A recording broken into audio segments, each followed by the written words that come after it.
It's a happy Sunday night for me, everybody. Signing into you here on Caribou Weather Dude YouTube channel. I'm Joey Only, here in Wells, British Columbia, 3,953 feet above sea level. Tonight's question is, what is the essence of evil? And I'm going to take you through a little bit of a journey here to come to our answer. Stay tuned for the Bad News Show. Everybody hit like, share, subscribe, tell a friend. All right, let's go. There it is. This is Bad News. My God. Anything could happen. Get on! Wow. I'll watch the video later. They drum up in this. So in order to answer the question tonight, we're going to talk a little bit about a certain man, Gustav Gilbert, who gave probably the best response to the question on what is the essence of evil. What is the essence of evil? And not from a spiritual point of view or religious point of view, but purely from a psychological, psychiatric point of view. What is it that makes men evil, makes them do evil? What is the essence of that? So let's talk about who this man was. Gustav Mark Gilbert was born on September 30th, 1911 in New York City. He died at age 65 in 1977 in Manhasset, New York. He was an American psychologist, best known for his writings that contain observations of high-ranking Nazi leaders during the Nuremberg trials. His 1950 book, The Psychology of Dictatorship, was an attempt to profile the Nazi German dictator Adolf Hitler, using as reference the testimonial of Hitler's closest generals and commanders. Gilbert's published work is still a subject of study in many universities and colleges in the field of psychology. He was born in New York in 1911. The son of Jewish Austrian immigrants, he won a scholarship from the School of Ethical Culture at College Town Center in New York. And during World War II, he was commissioned with the rank of first lieutenant. Because of his knowledge of German, he was sent overseas as a translator. At the end of the war, Gilbert was sent to Nuremberg, Germany as a translator for the international military tribunals for the trials of World War II German prisoners. Gilbert was appointed the prison psychologist of the German prisoners. During the process of the trials, Gilbert became, after Douglas Kelly, the confidant of Hermann Göring, Joachim von Ribbentrop, Wilhelm Keitel, Hans Frank, Oswald Pohl, Otto Ollendorf, Rudolf Haas, and Ernst Kaltenbrunner, among others. Gilbert and Kelly administered the Rorschach-Inkblot test to the 22 defendants in the Nazi leadership group prior to the first set of trials. He participated in the Nuremberg trials as the American chief military psychologist, providing testimonial attesting to the sanity of Rudolf Hess. Gilbert also administered IQ tests to the Nazi leadership. Hjalmar Schacht scored highest with 143 points, followed by Arthur Seyss-Inquart and Göring. Julius Streicher scored the lowest with just 106 points. Not a very smart man.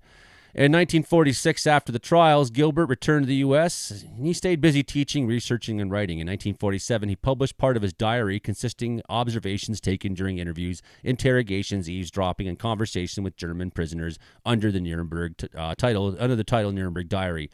It was reprinted in full in 1961 before the trial of Adolf Eichmann in Jerusalem.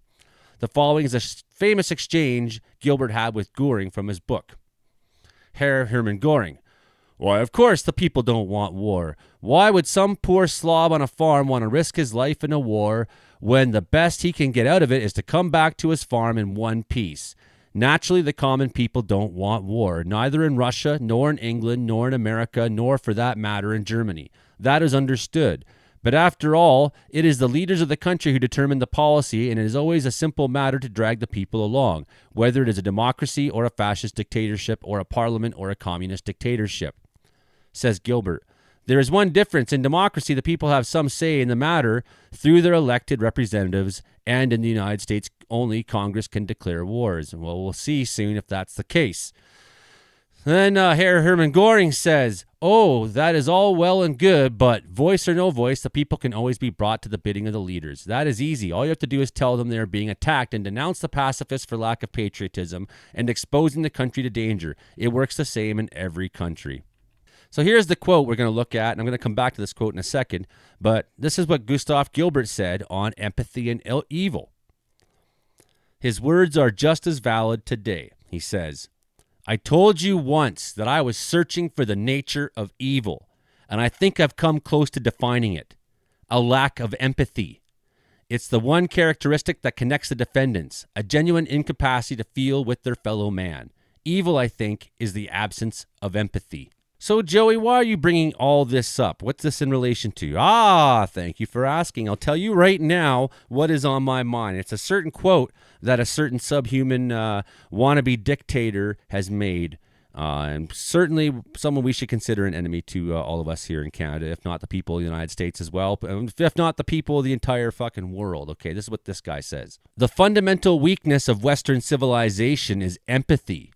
The empathy exploit, Musk said.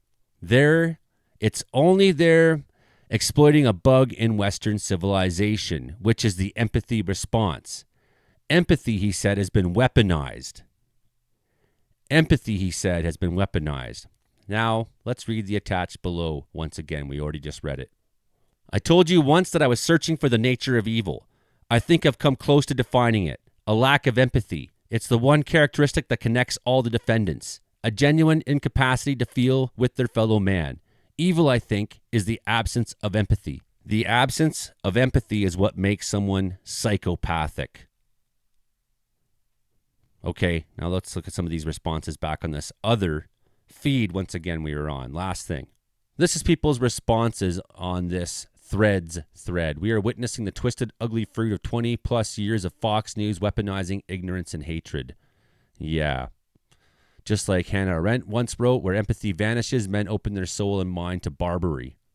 Great quote. Every single thing that could be wrong with a human being is wrong with him. But the single most dangerous thing about Donald Trump is how unbelievably stupid he is. It's not the most dangerous thing in someone who has no responsibilities, but in a president, it's the most dangerous thing. Hundreds of New Yorkers, New York Police Department, taking that girl into the Tesla dealership. Windows shattered, it looks like, on the door.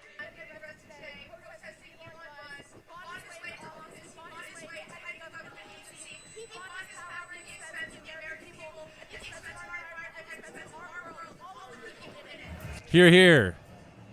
6 were arrested after occupying the showroom. Protests are erupting across America to reject Musk's billionaire regime. Well, I hope that helps give you a little bit of a picture on what I think is the definition of human evil. Okay, hit like, share, subscribe, tell a friend. Keep coming on back again. Thanks for all the support. Thanks to everybody who's helped me out. We'll be back with weather in the morning. I might have some more short analysis videos tonight in the meantime. So if you see them, keep watching them all. And there's other videos on the channel too. Check out my hiking footage. Check out wildfire footage. Check it all out. I'd love to see more of you on the channel. Thanks, everybody. I think we just hit 7,000 subscribers. We'll find out. Okay. Look at that. Just hit 7,000 on the dot tonight. Thanks, everybody. Really appreciate it. Let's get to 10,000 now this year. That would blow my mind. Okay. Good night, everybody. Thanks so much. Bye now.